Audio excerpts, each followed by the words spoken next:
Bismillahirrahmanirrahim. Assalamualaikum warahmatullahi wabarakatuh.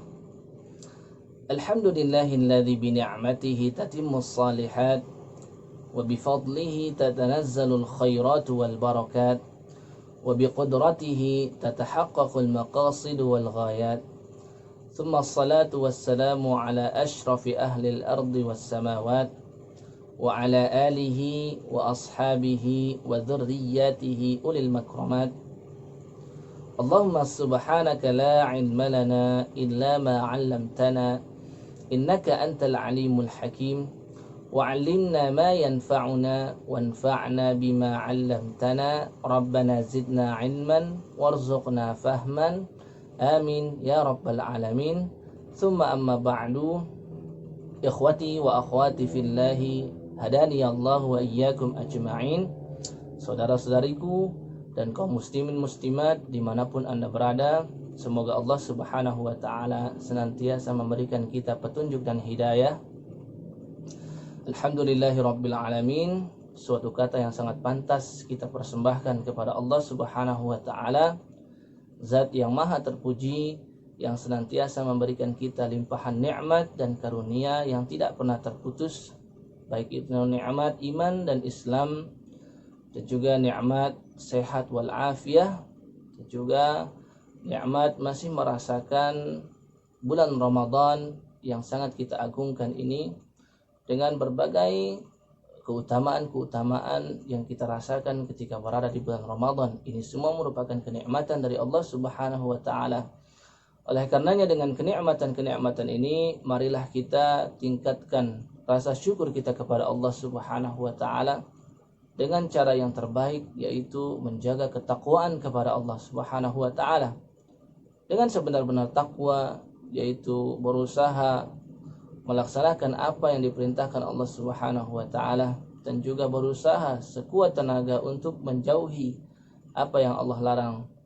Dan sesungguhnya menjaga ketakwaan merupakan hal yang sangat sulit dan membutuhkan kesabaran. Oleh karenanya balasan daripada menjaga ketakwaan adalah balasan surganya Allah Subhanahu wa taala, balasan yang sangat baik. Kita renungi di dalam Quran surah Ar-Ra'd, surah nomor yang ke-13 pada ayat ke-22 sampai dengan 24. Allah Subhanahu wa taala berfirman, وَالَّذِينَ صَبَرُوا ابْتِغَاءَ وَجْهِ رَبِّهِمْ وَأَقَامُوا الصَّلَاةَ وَأَنفَقُوا مِمَّا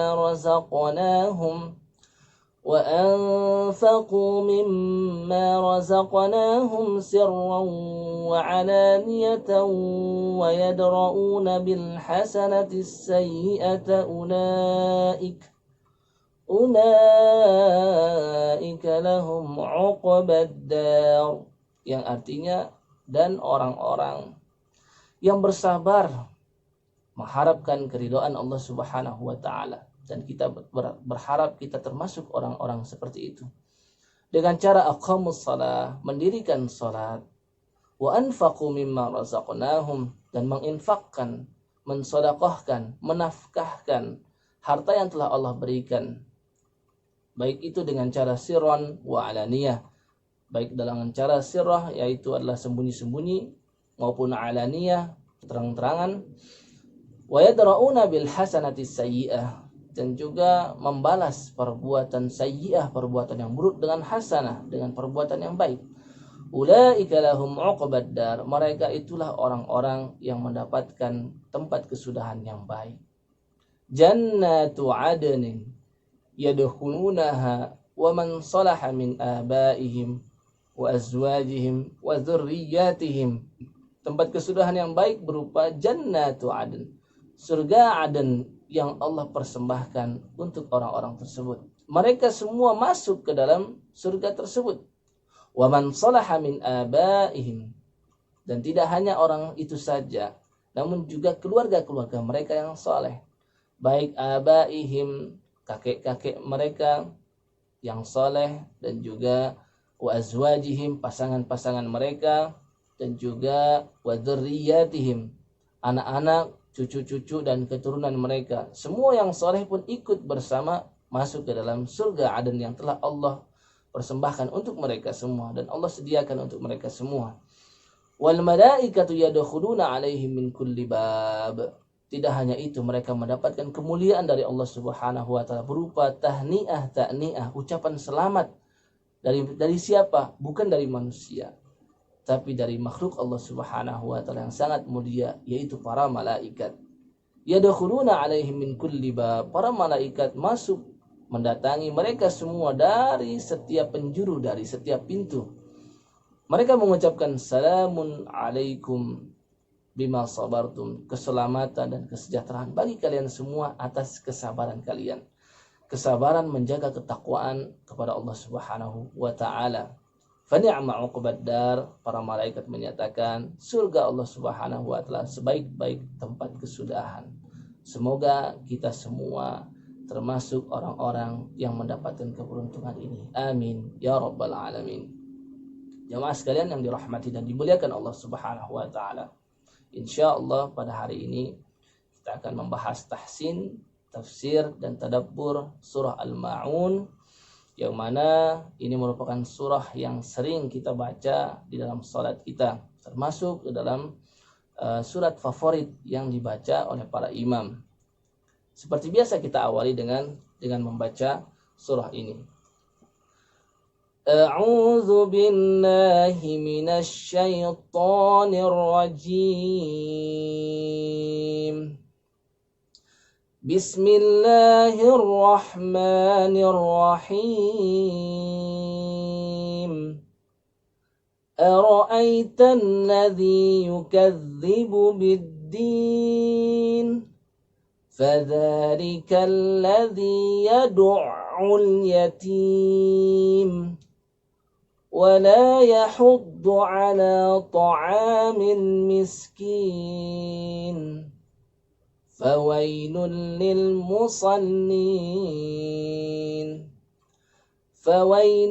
للمصلين الذين هم عن صلاتهم ساهون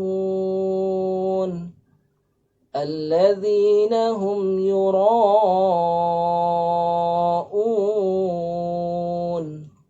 ويمنعون الماعون.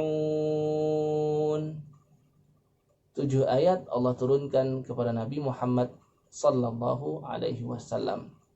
Namun kita sebagai umat Nabi Muhammad sallallahu alaihi wasallam ternyata membaca surah yang sangat agung ini tidak sesuai dengan yang dikehendaki oleh Allah Subhanahu wa taala. Banyak ditemukan di masyarakat, baik ketika menjadi imam ataupun ketika sholat sendirian, membaca surah Al-Ma'un dengan beberapa macam kesalahan. Di antaranya kesalahan yang pertama, ketika mengucapkan kata yang diawali dengan alif lam al-qamariyah. Nah, ini banyak sekali membaca alif lam al-qamariyah dengan cara qalqalah, yaitu mantul atau membal. Dan ini kesalahan yang tidak semestinya terjadi, meskipun tidak sampai merubah arti. Kita lihat di ayat yang kedua, misalkan fadzalikal ladzi yad'ul yatim, yad'ul. Alif lam al-qamariyah pada al-yatim. Ini banyak yang membaca dengan yad'ul yatim. Ara'aital ladzi yukadzibu bid-din? Fadzalika alladzi yad'ul yatim. Banyak yang salah di ayat kedua ini. Alif lam al-qamariyah pada al-yatim dibaca dengan qalqalah atau dengan membal. Kemudian ayat berikutnya juga demikian. Wala yahuddu ala ta'amil miskin, dibaca sama lagi qalqalah. Kemudian fawailul lil musallin. Jadi ini 3 ayat. Kemudian ayat yang terakhir yang ke-7, wa yamna'unal ma'un. Ini banyak yang tidak terasa, banyak yang tidak sadar membaca karena terlampau cepat. Ternyata kalau diperlambat, bacaan lamnya dibaca dengan qalqalah. Seharusnya lam adalah huruf tipis, sehingga harusnya tidak ada qalqalah sedikit pun pada alif lam al-qamariyah. Ya, sehingga yang benar adalah wa yamna'unal ma'un. Ini kesalahan yang pertama. Adapun kesalahan yang kedua, kita lihat pada ayat yang pertama. Ara'aital ladzi yukadzibu. Pengucapan lafaz pada kata yukadzibu. Kesalahannya biasanya ada 3 macam. Yaitu merubah zal menjadi zai. Ini banyak. Yang seharusnya yukadzibu dibaca dengan yukadzibu. Ya. Fadzalikal ladzi ara'aital ladzi yukadzibu bid-din. Tahukah kamu orang yang mendustakan agama? Karena yukadzibu artinya adalah mendustakan. Dari kata al-kadzib artinya dusta atau bohong. Kemudian ditambahkan syiddah kadzdzaba yukadzibu takdziban artinya adalah mendustakan. Namun ketika dirubah menjadi kazzaba yukadzibu takdziban artinya berubah. Dan ini sangat fatal. Yang seharusnya tahukah kamu orang yang mendustakan agama atau orang yang mendustakan hari pembalasan? Maka ketika dibaca dengan yukadzibu dengan huruf zai dibaca menjadi artinya ara'aital ladzi yukadzibu biddin, tahukah kamu orang yang mengecilkan agama? Karena kazzaba yukadzibu artinya saghara yusaghiru, yaitu mengecilkan. Kemudian kesalahan yang kedua,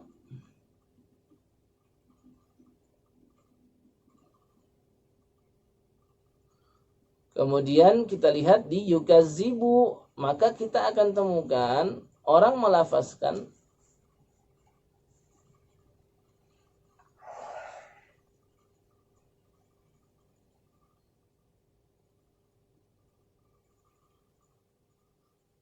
nah, jadi kesalahannya adalah pengucapan huruf zal menjadi huruf zai.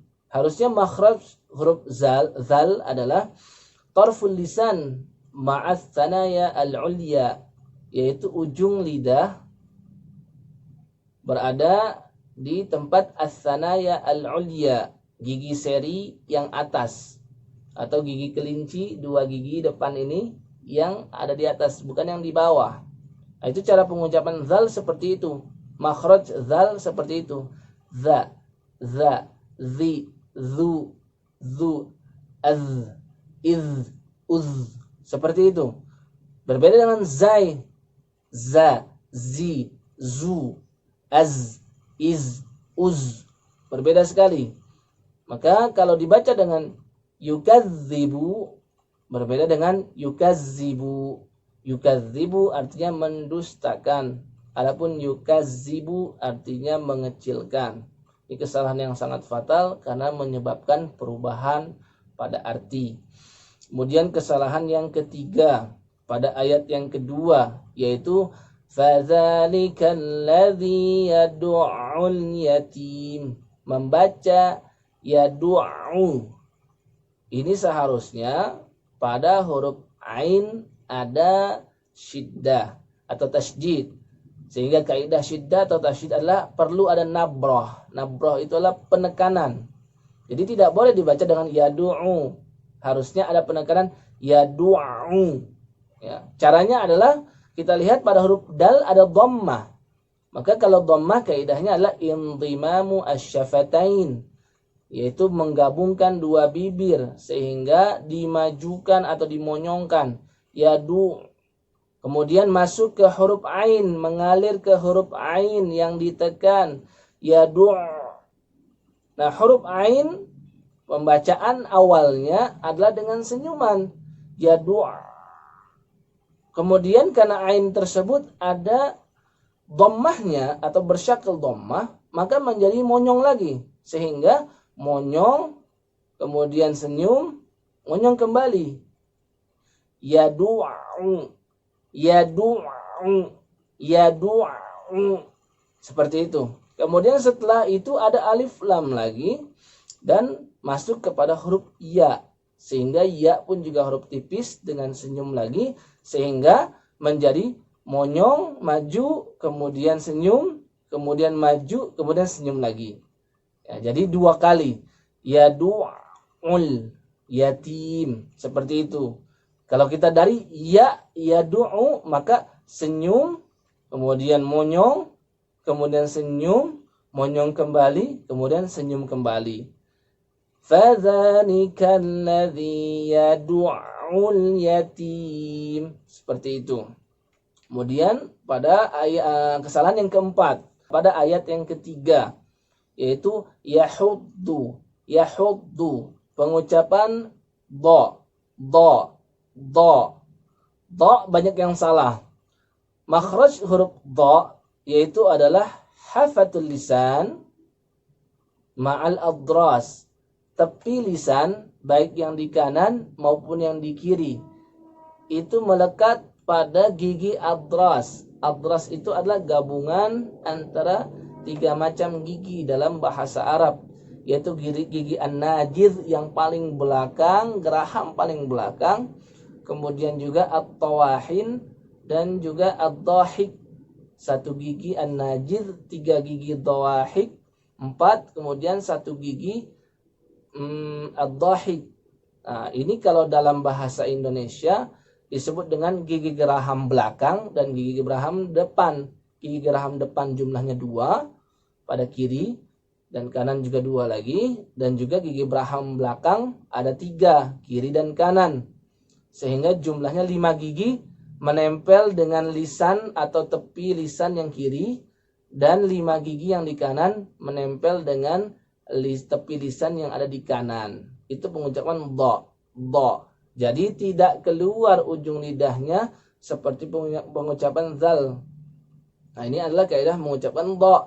Nah, banyak di masyarakat ketika membaca wala yahuddu dengan huruf dal.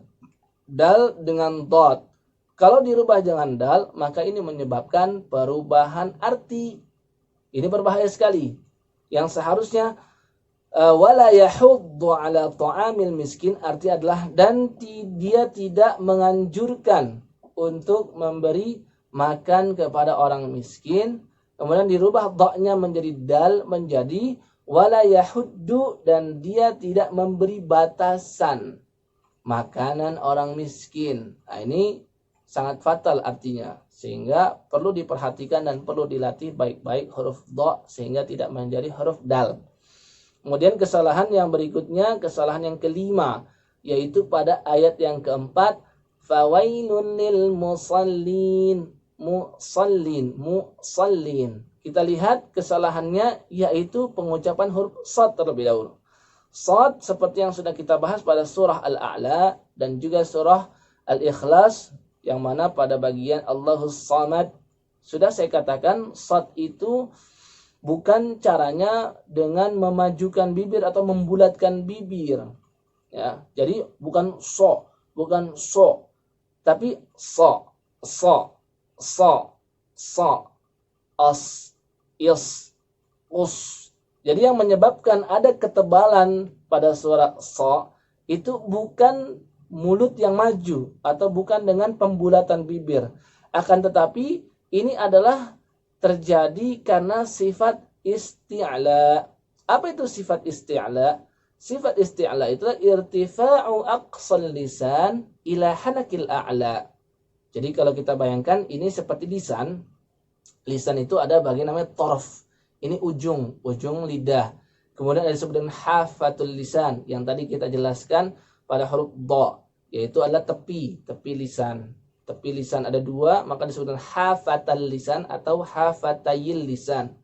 Kemudian di bagian belakang ada yang disebut dengan aqsal lisan, pangkalnya lisan. Nah, mengucapkan huruf sa itu ada sifat isti'la, yaitu irtifa, mengangkatnya aqsal lisan, pangkal lisan. Jadi pangkal bagian belakang ini mengangkat. Ya, yang seharusnya lisan lurus seperti ini saya, kemudian karena mengucapkan huruf shad yang menyebabkan tebalnya huruf shad itu adalah karena naiknya pangkal ini ila hanakil a'la, menaik sampai melekat ke bagian langit-langit mulut. Nah, jadi langit-langit yang belakang. Nah, karena menempel itulah menyebabkan ada ketebalan pada huruf shad. Jadi yang menyebabkan tebalnya itu bukan membulatkan bibir. Nah, jadi kembali ketika membaca lil musallin. Musallin ada lagi yang membaca salah, yaitu sad dengan sin. Nah, ini juga kesalahan yang fatal karena menyebabkan perubahan arti. Al-musalli artinya adalah orang yang salat, satu orang. Dari kata salatun, shalla, yusalli, salatan. Orangnya disebut dengan al-musalli. Kalau banyak, maka al-musallin. Adapun kalau musallin, itu dari kata-kata tasliyah, yang mana maknanya adalah menghibur. Orang yang menghibur disebut dengan al-musalli. Kemudian kalau bentuknya plural, banyak orang, maka disebut dengan al-musallin. Yang seharusnya dari segi arti diartikan fawailul lil musallin, kecelakaan dan kebinasaan bagi orang-orang yang salat, karena salah dalam mengucapkan huruf shad menjadi sin, menjadi artinya dan kecelakaan ataupun kebinasaan bagi orang-orang yang menghibur. Nah, ini juga kesalahan yang sangat fatal karena merubah arti dan tidak boleh terjadi. Kemudian kesalahan yang keenam pada ayat yang kelima. Alladzina hum an salatihim sahun. An menggunakan huruf ain. Banyak yang membacanya dengan huruf hamzah. Alladzina hum an salatihim. Ini salah. Karena an dengan an berbeda. An bisa diartikan daripada atau terhadap. Sehingga artinya yang benar itu adalah alladzina hum, orang-orang yang an salatihim sahun, yang lalai daripada salat mereka atau lalai terhadap salat mereka. Ini untuk makna an. Namun ketika dibaca dengan hamzah, alladzina hum an salatihim sahun, artinya menjadi agar. An itu artinya agar. Ini menjadi rusak artinya. Kemudian yang ketujuh dan yang terakhir yaitu adalah alladzina hum yura'un, dan orang-orang yang ketika sholat senang untuk dilihat. Yura'un, banyak yang membaca tanpa mad wajib muttasil. Ini juga kesalahan meskipun tidak sampai merubah arti. Mad wajib muttasil itu lima harokat sehingga dibaca harus panjang. Alladzina hum yura'un, harus seperti itu. Ya, dan mad wajib muttasil itu ada 3 syarat, yaitu adalah syarat pertama adanya mad tabi'i. Dalam hal ini kita lihat ada yura, ada mad tabi'i. Kemudian setelah mad tabi'i ada hamzah, yura'u. Ada hamzah di situ dengan dhammah, hamzah yang bersyakal berharokat dhammah. Kemudian hamzahnya terletak pada satu kata, sehingga ra, mad dan hamzahnya berada dalam satu kata. Yura'un dalam bahasa Arab inilah satu kata. Adapun kalau berbeda katanya, maka ini disebut dengan mad jaiz munfasil. Yang munfasil itu terpisah, kalau muttasil itu bersambung. Disebut dengan bersambung karena memang satu kata. Munfasil disebut dengan terpisah karena berbeda kata. Contohnya seperti inna a'tainakal kautsar. Ini 2 kata. Inna sendiri artinya sesungguhnya kami, a'tainaka telah memberikan kepadamu wahai Muhammad sallallahu alaihi wasallam, inilah kata yang lain. Maka ini disebut dengan mad jaiz munfasil. Perbedaan mad jaiz munfasil dengan mad wajib muttasil hanya pada syarat yang terakhir, yaitu hamzah berada di satu kata. Untuk mad wajib muttasil, mad jaiz munfasil, hamzah berada di lain kata. Ini bagian tahsin dan tajwid yang perlu kita benarkan pada surah Al-Ma'un. Berikutnya status surah Al-Ma'un. Kita lihat nama surah Al-Ma'un ternyata dikenal oleh para mufassirin dan para ulama bukan hanya dengan satu nama itu saja. Namun ada banyak sekali nama. Sekurang-kurangnya ada 7 nama untuk surah Al-Ma'un. Nama yang pertama yaitu Al-Ma'un itu sendiri, dengan arti barang yang berguna. Dan ini merupakan nama yang sudah dikenal oleh di zaman Nabi Shallallahu Alaihi Wasallam oleh para sahabat. Para sahabat mengenal itu dan mereka pun menuliskan dengan Suratul Ma'un. Nama ini merupakan nama tauqifi yang berasal dari Nabi Shallallahu Alaihi Wasallam ketika memerintahkan para sekretaris yang menulis ayat-ayat Al-Quranul Karim. Kemudian nama yang kedua disebut dengan juga Suratu Ar-Ra'aita. Suratu Ar-Ra'aita diambil dari satu kata pertama pada ayat yang pertama. Suratu Ar-Ra'aita. Sehingga ketika para ulama menyebut dengan nama Suratu Ar-Ra'aita, maka kita harus memahami yang dimaksud adalah surah Al-Ma'un. Ini merupakan nama yang kita temukan banyak dalam kitab-kitab tafsir. Dan Imam Ibnu Ashur dalam tafsir beliau At-Tahrir wa Tanwir, beliau pun sudah mengatakan bahwasannya kadzalika summiyat surata Ar-Ra'aita fi mushafin min masahifil Qarirwan fil qarnil khamis. Demikian juga surah Al-Ma'un dinamakan dengan suratu Ar-Ra'aita sejak abad ke-5 Hijriyah, dan itu ditemukan pada mushaf-mushaf yang berada di kota Qairwan, yaitu ibu kota Tunis ketika itu. Ya, kita lihat misalkan di kitab tafsir Jami'ul Bayan an Ta'wili Ayil Quran miliknya Ibnu Jarir At-Tabari, beliau pun juga menuliskan dengan nama Suratu Ar-Ra'aita. Al-Imam Az-Zamakhsyari dalam kitab tafsir beliau Al-Kasyaf an Haqa'iqi Ghawamidit Tanzil pun juga beliau tuliskan nama Suratu Ar-Ra'aita. Kemudian Al-Imam Asy-Syaukani dalam tafsir beliau Fathul Qadir Al-Jami' Baina Fannay Riwayah wa Dirayah fi Ilmi Tafsir pun juga beliau tuliskan nama Suratu Ar-Ra'aita di sana. Kemudian Al-Imam Ats-Tsa'labi juga demikian dalam kitab tafsir beliau Al-Kashf wal Bayan fi Tafsiril Quran. Kemudian juga Al-Imam Al-Alusi dalam Ruhul Ma'ani fi Tafsiril Quranil Azim wa Sab'il Mathani. Mereka semua adalah para ulama yang telah menuliskan bahwasannya Suratu Ar-Ra'aita adalah surah Al-Ma'un dan sudah dikenal sejak lama. Kemudian yang ketiga disebut dengan Suratu Ar-Ra'aita alladzi yukadzibu, ditambahkan alladzi yukadzibu. Masih alasannya mengambil pada ayat yang pertama, tapi dipotong Ar-Ra'aita alladzi yukadzibu. Dan ini merupakan nama yang dipopulerkan oleh seorang sahabat yang bernama Abdullah bin Abbas dan juga sahabat yang bernama Abdullah bin Az-Zubair. Dua sahabat ini menyampaikan bahwasannya unzilat suratu Ar-Ra'aita bi Makkah, atau unzilat suratu Ar-Ra'aita alladzi yukadzibu bi Makkah. Ini dikisahkan oleh Ibnu Mardawi. Kemudian yang keempat disebut juga dengan Suratu Ar-Ra'aita alladzi yukadzibu bid-din. Surat Al-Ma'un disebut juga dengan surat Ar-Ra'aita alladzi yukadzibu bid-din. Satu halaman, satu ayat penuh disebut dengan Ar-Ra'aita alladzi yukadzibu bid-din. Ini merupakan nama yang dipakai oleh para mufassirin seperti Al-Imam As-Suyuti dalam tafsir beliau Ad-Durrul Mansur fi Tafsir bil Ma'thur. Kemudian juga Al-Imam As-Sakhawi dalam tafsir beliau Tafsir Al-Quranil Azim. Kemudian Al-Imam Al-Baqai dalam tafsir beliau Nuzumud Durar fi Tanasubil Ayati Was-Suwar. Tiga imam ini dalam tafsir mereka mengatakan bahwasannya surah Al-Ma'un disebut dengan suratu Ar-Ra'aita allati yukadzibu bid-din. Yang kelima disebut juga dengan surah Ad-Din.